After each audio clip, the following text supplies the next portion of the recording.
Hola a todas y todos. Para mí es un placer dar esta clase de ciudadanía sexual a propósito de lo que me han escrito en mis redes sociales sobre qué es eso, cuál es la polémica que hay detrás de esta medida que se tomó en Bogotá sobre el pico de género, en el cual un día salimos los hombres, otro día salen las mujeres, y uno se preguntaría, bueno, ¿y qué polémica puede generar esta medida? Pues bien, esto se ha dado precisamente por las demandas y las denuncias que ha hecho la población transgenerista de Bogotá, precisamente porque han sido objeto, víctimas de discriminación con esta medida. Pero todo esto es precisamente ¿qué? Fruto de la desinformación, y por eso la clase de hoy. Hemos titulado Identidad de género. ¿Cuál es la tuya? Soy el profesor Luis Miguel Bermúdez Gutiérrez y hoy vamos a hablar de sexualidad sin pelos en la lengua, y esta vez sobre el tema de la identidad de género. Entonces, bienvenidos.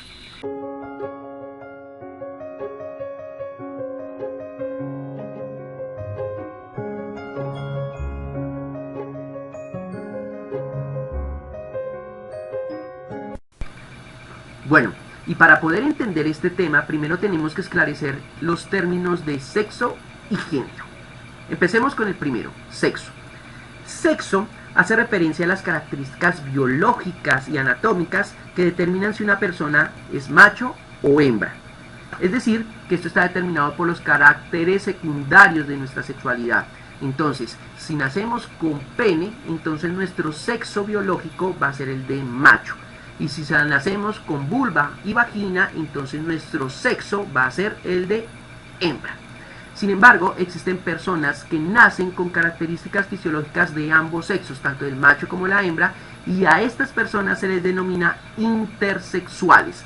No hermafroditas como tradicionalmente se le denominaba, ya que este término se aplica para animales y plantas. El término correcto es la intersexualidad. Entonces podemos aquí determinar que el sexo no es ese sistema binario de macho-hembra, sino que es mucho más diverso, incluye las personas intersexuales. Ahora, el término de género entonces tiene que ver con el conjunto de comportamientos, costumbres, tradiciones y prácticas sociales que construyen o que se creen que vienen naturalmente definidas por el hecho de ser machos o hembras. Es decir, que el género es ese conjunto de comportamientos y conductas que se creen naturalmente deben expresar los hombres por ser hombres y las mujeres por ser mujeres. Es decir, que el género se determina por lo masculino y lo femenino. Entonces, si yo nazco con pene, mi sexo biológico va a ser macho.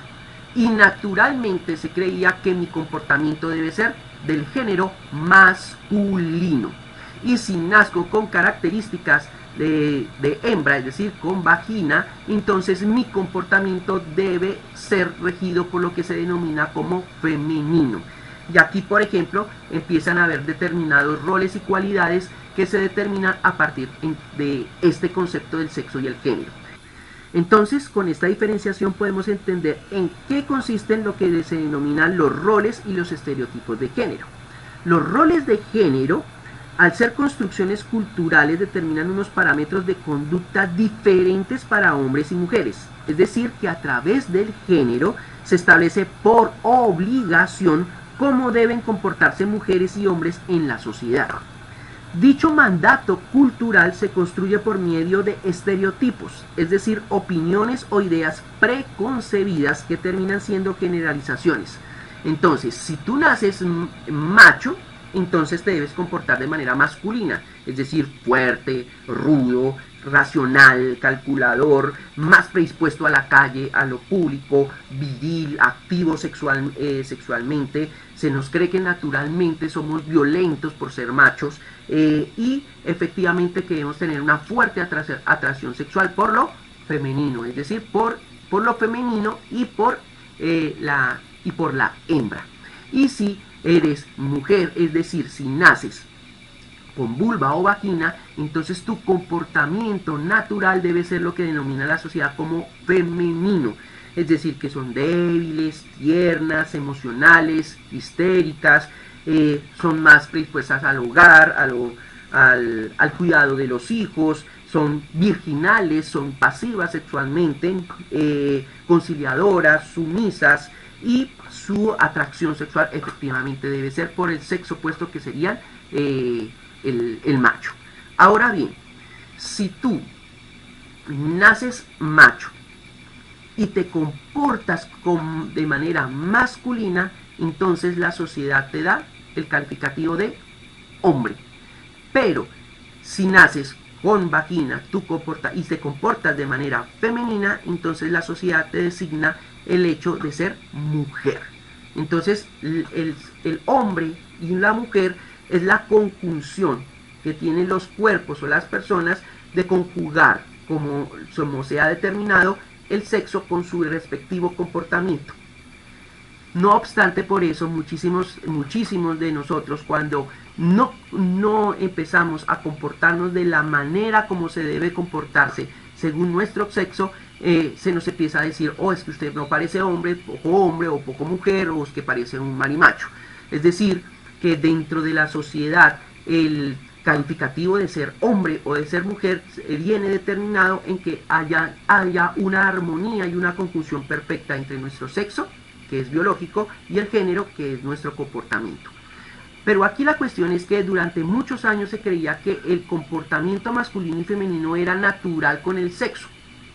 ¿Esto qué implicaba? Que cualquier hombre o mujer que no se comportara según su género, entonces eran calificados como personas enfermas o anormales, como pasó durante mucho tiempo con la población LGBT.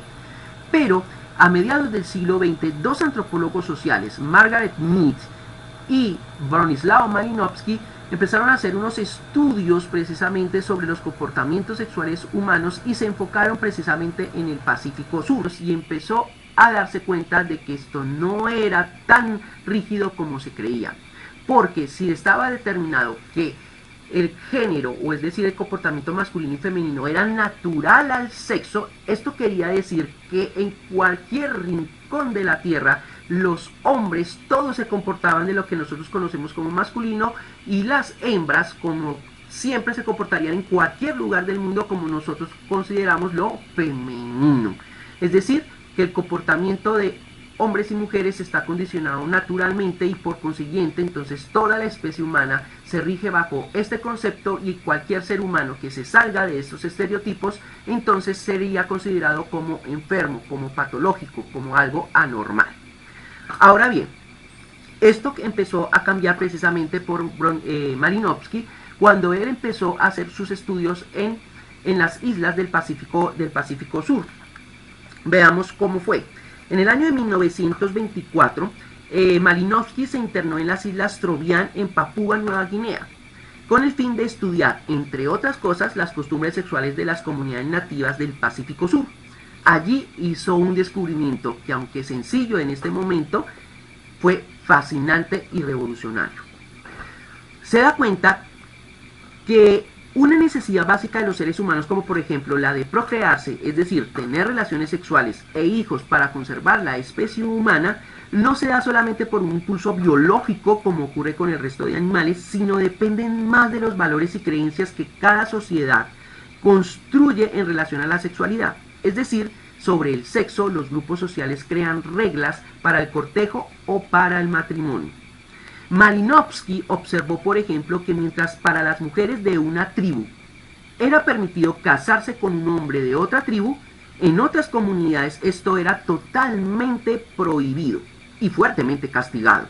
Así entonces, Malinowski concluye que aunque los seres humanos tengan características biológicas idénticas, porque de eso sí no hay duda, los comportamientos de hombres y mujeres están sujetos a normas sociales y culturales. Ojo con esto, a normas sociales y culturales. Así entonces, en el mismo modo, sale otra antropóloga estadounidense, Margaret Mead. Hacia el año de 1928 ella hizo un estudio muy interesante en las islas de Samoa, también en el Pacífico Sur, donde comparó a las adolescentes samoanas con las adolescentes norteamericanas. Las primeras no tenían los conflictos, las angustias y las rebeldías, concluye Mead, que supuestamente caracterizaba a todas las adolescentes del mundo. Y más interesante aún, en algunas de estas comunidades no se tenían tantas restricciones con respecto a la sexualidad, especialmente de las mujeres, específicamente en temas como las relaciones prematrimoniales y la virginidad. En comparación con sus pares estadounidenses, donde la adolescencia era considerada una de las etapas, o es considerada una de las etapas más difíciles de los seres humanos, y en la cual existe un muy fuerte control sobre el cuerpo y la sexualidad. Es decir, que al igual que Malinowski, Margaret Mead le atribuye un papel muy importante a la cultura y a las normas sociales sobre las concepciones que nos formamos sobre la sexualidad y el rol que desempeñamos hombres y mujeres en la sociedad. Es decir, Malinowski, los estudios de Bronislaw Malinowski y de Margaret Mead rompen con la teoría, con la que se creía tradicionalmente que existía un comportamiento natural al hecho de haber nacido como machos o como hembras. Es decir, ya se empezó a cuestionar de que ese comportamiento masculino y femenino fuera natural y empezó a determinarse que si eso fuera así, estas adolescentes de Samoa y los mismos seres humanos de todas las islas del Pacífico Sur tendrían que comportarse sexualmente igual que en Occidente, pero no era así. Entonces eso rompe el paradigma de la naturalidad y empieza a considerarse lo que hoy consideramos como que el género es algo cultural. Entonces, así pues, el sexo sí está determinado por una dimensión biológica, determinada por unos caracteres primarios y secundarios de la sexualidad. Pero el género no es natural, no está determinado genéticamente como se creía, sino que se empieza a descubrir que simplemente es un conjunto de normas sociales que varía según la sociedad. Es decir, el sexo sí es biológico y natural y el género es algo cultural y por tanto varía de sociedad en sociedad, como lo descubrieron estos dos antropólogos. Sin embargo, es desde mediados del siglo XX cuando más se va a cuestionar esta certidumbre del determinismo biológico del sexo y su carácter binario, cuando un grupo de científicos médicos se empezaron a interesar en las personas intersexuales, que son aquellas, como dije anteriormente, que integran los rasgos sexuales secundarios de ambos sexos.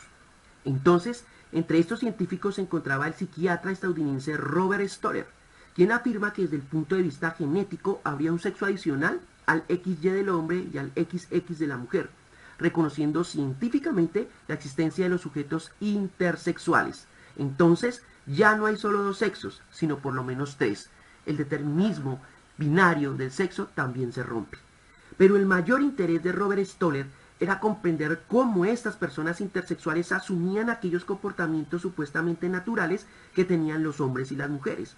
Después de llevar a cabo una serie de investigaciones a lo largo de su oficio como psiquiatra, que incluían varios casos clínicos y entrevistas a sus pacientes, Stoller llega a la conclusión que la anatomía biológica de los órganos sexuales no eran determinantes para que una persona asumiera los comportamientos masculino o femenino. Así entonces, en un libro muy famoso titulado Sexo y género en el desarrollo de la masculinidad y la feminidad, Robert Stoller precisamente hace una diferenciación entre los conceptos de sexo y género, y este último lo define por primera vez. Así entonces, el género para este autor tiene que ver más con las nociones psicológicas y culturales que cada quien tiene para sentirse del grupo humano masculino o del grupo humano femenino. Es decir, es una condición subjetiva e individual, atravesada por experiencias culturales que no están determinadas completamente por lo biológico.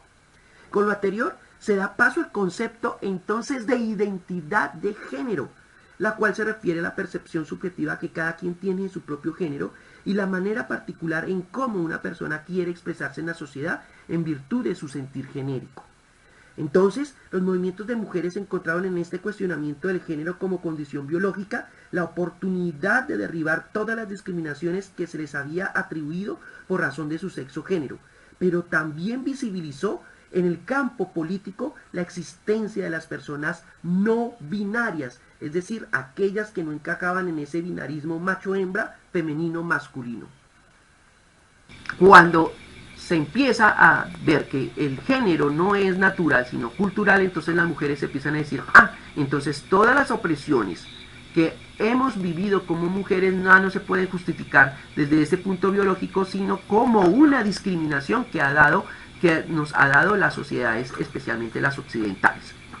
Entonces, es así que por esa misma época en que la antropología hacía estos importantes aportes, la filósofa francesa y feminista Simone de Beauvoir publicaría su obra El segundo sexo.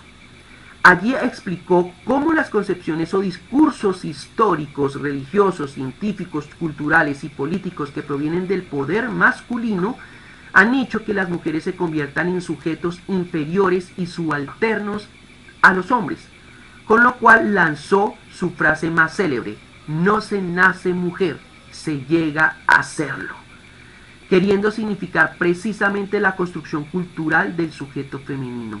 Y a partir de eso dijo, no, nosotras las mujeres tenemos derechos al sufragio, tenemos derecho a votar, tenemos derecho a trabajar, porque efectivamente no existe tal cosa de que por ser mujer entonces soy naturalmente débil, sumisa y debo naturalmente estarme en el hogar. Entonces esta cuestión empezó a develar que tras de esa designación de lo que es femenino y masculino, las mujeres se llevaron la peor parte, y con estos descubrimientos entonces muchas feministas desde la política y la filosofía empezaron a demandar los derechos, ya que efectivamente se habían liberado de ese acondicionamiento que las ataba como si fueran naturalmente o biológicamente determinadas para un determinado rol. Resulta que esta frase de Simone de Beauvoir, no se nace mujer sino se llega a serlo, puso sobre la mesa por primera vez la cuestión de la identidad de género. Es decir, al hecho de que al no ser algo natural, sino algo construido e impuesto cultural y socialmente, eso quiere decir que cada persona tiene la capacidad de construir su feminidad o su masculinidad a partir de lo que ellos quieren y no por lo que la cultura determina. Esto es algo muy polémico para muchos, especialmente porque empiezan a decir que es que se están educando a los hombres para que sean mujercitas o para que sean homosexuales, y las mujeres para que sean marimachos. Precisamente porque en esta cuestión de la construcción cultural del género quiere decir que cada uno asume un comportamiento que quiera. Durante muchos años, por ejemplo, muchos de nuestros abuelos y nuestros padres no eran capaces de darle besos a sus hijos varones porque se creía que eso iba a dañar su conducta masculina y que no era masculino ser tan afectivo como de pronto sí las mujeres. Y eso negó a una generación de hombres, por ejemplo, esa dimensión afectiva hacia nuestros hijos. Nos empezaron a impedir que lloráramos, que expresáramos nuestra forma de ser, porque eso no era de hombres, era completamente femenino.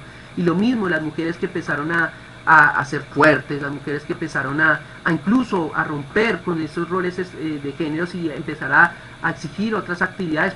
Por ejemplo, yo pongo siempre el caso de Yorelis Rincón, cuando quiso ser jugadora de fútbol desde muy pequeña, y cómo esta cuestión de que las mujeres deben comportarse de tal manera y en eso no está jugar fútbol, le causó muchísimas discriminaciones. Y la pregunta que uno se hace acá, el hecho de que ella juegue fútbol o tenga ciertos comportamientos que no se asumen a lo que es femenino, ¿la hacen menos mujer? Ahí está la cuestión de la identidad. ¿Somos mujeres u hombres porque alguien nos dice que somos mujeres u hombres? ¿O es porque nosotros decidimos qué queremos ser? Aquí en ningún momento la falacia de Simone de Beauvoir quería romper con esa tradición de lo que conocemos como hombres y mujeres. Lo que quería hacer y decir es que no todas las mujeres, como no tampoco todos los hombres, somos iguales, y que cada quien construimos nuestro comportamiento como queramos. Es la cuestión de nuestro libre desarrollo de la personalidad. Esto permitió que hoy en día las mujeres hayan podido colonizar espacios que eran antes vedados, como la política, como la economía y algunos deportes como el fútbol, que se consideraban que eran netamente de la parte masculina. Entonces, al seguir aceptando que efectivamente el género es algún comportamiento natural, entonces estamos precisamente negándonos esa capacidad humana de construirnos según nuestro propio criterio, y eso no es malo, y ahí está el meollo de lo que llamamos identidad de género. Eso me hace recordar un caso, un suceso cuando recién me convertí profesor, cuando en un colegio se iba a celebrar el día de la Mujer, y entonces me pide la coordinadora académica, que como era director de grupo, que sacara a una chica que izara bandera en esta fecha, en esta conmemoración. Y entonces nos dieron unos criterios. Cuando yo leo los criterios, era que la que izaba bandera era de todas las niñas la que se comportara de manera más femenina. Entonces yo me puse a cuestionar, o sea que yo tengo que escoger según mi criterio cuál de todas mis estudiantes, y estoy hablando de un tercero primaria, es más femenina que.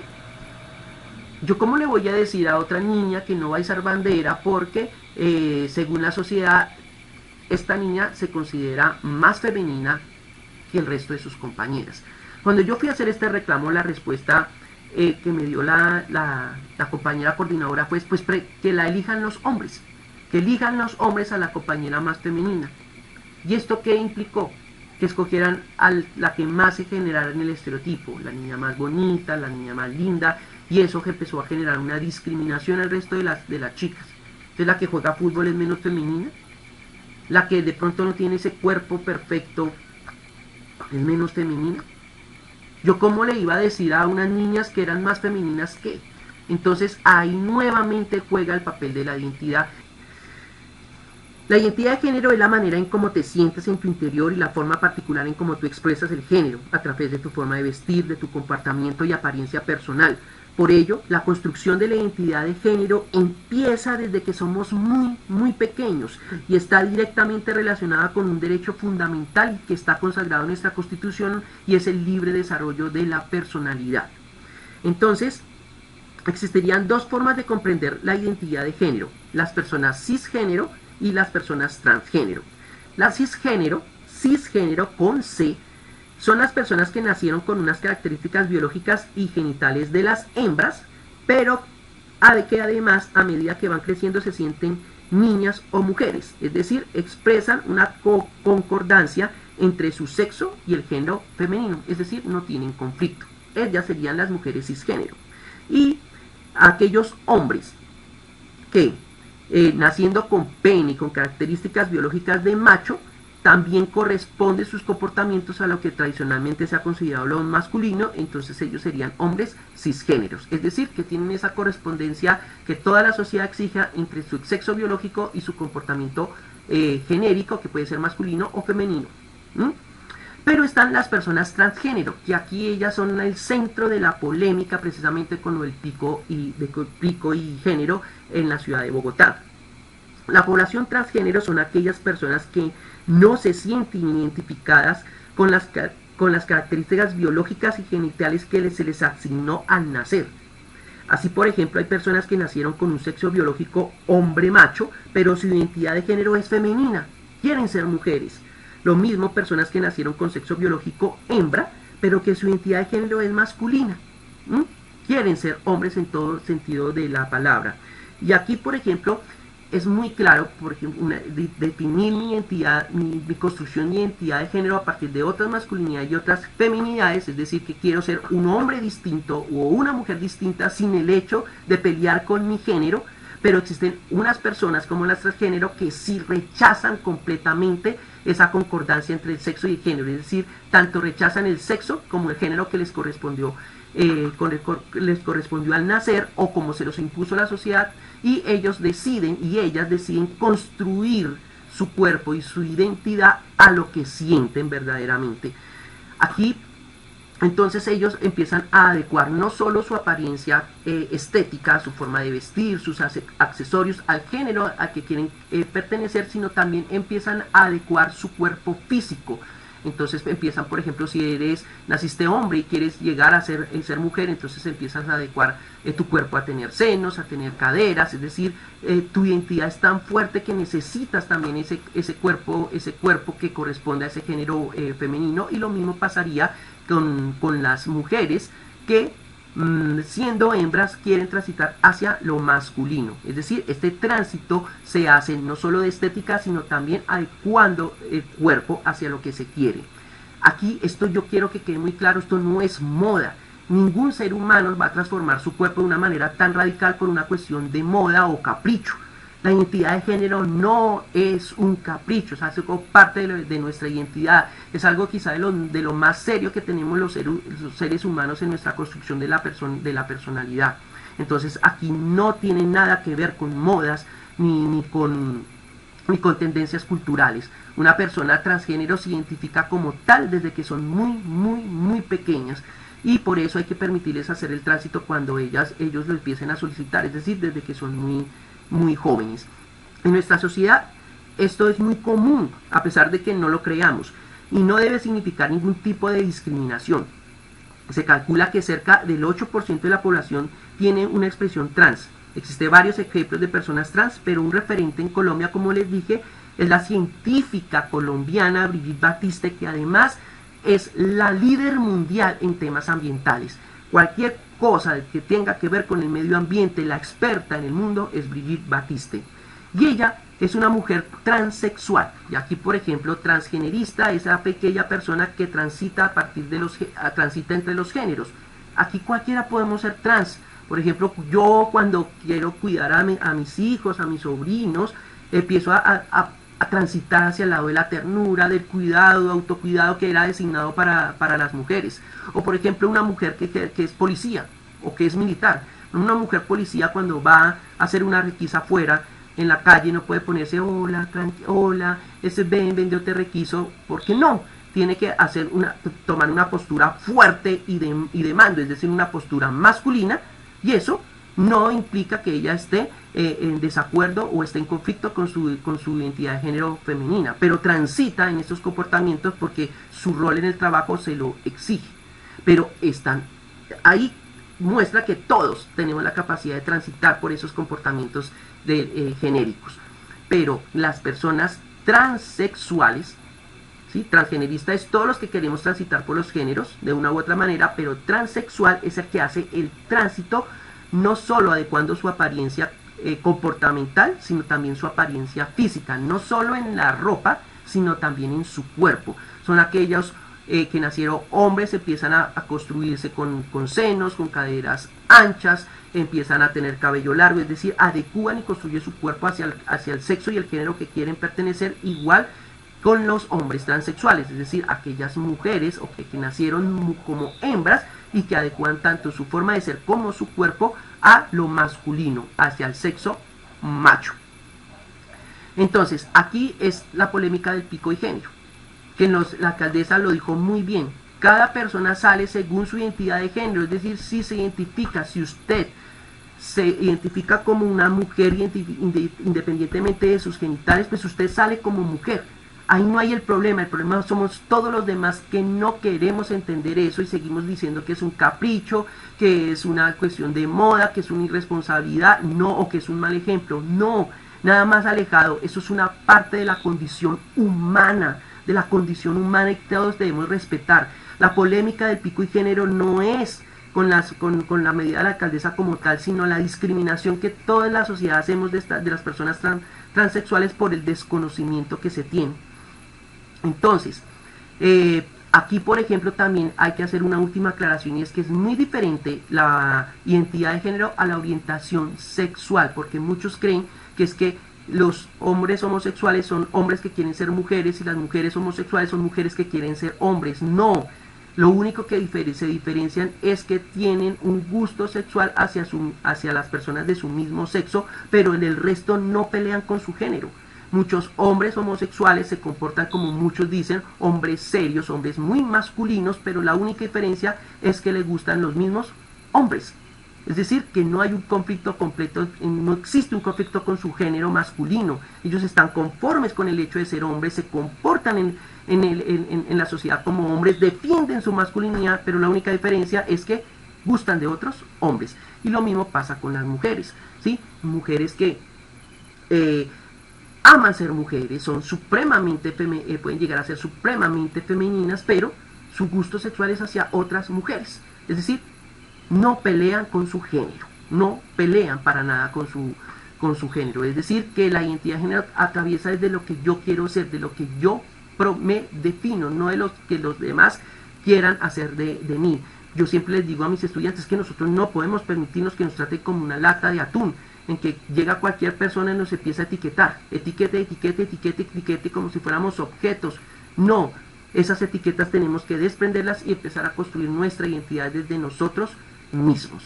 Entonces espero que haya quedado muy claro este tema y que al fin y al cabo lo importante es empezar a respetar las diferencias. Que cuando tú vayas al supermercado o atiendas a una mujer o un hombre trans, entiendas que hace parte de su identidad. Y si te preguntas cómo los debes tratar así como ellos sienten. Si es una mujer transexual, trátala como mujer. Si es un hombre transexual, trátalo como hombre. Y verá que los conflictos se van a acabar.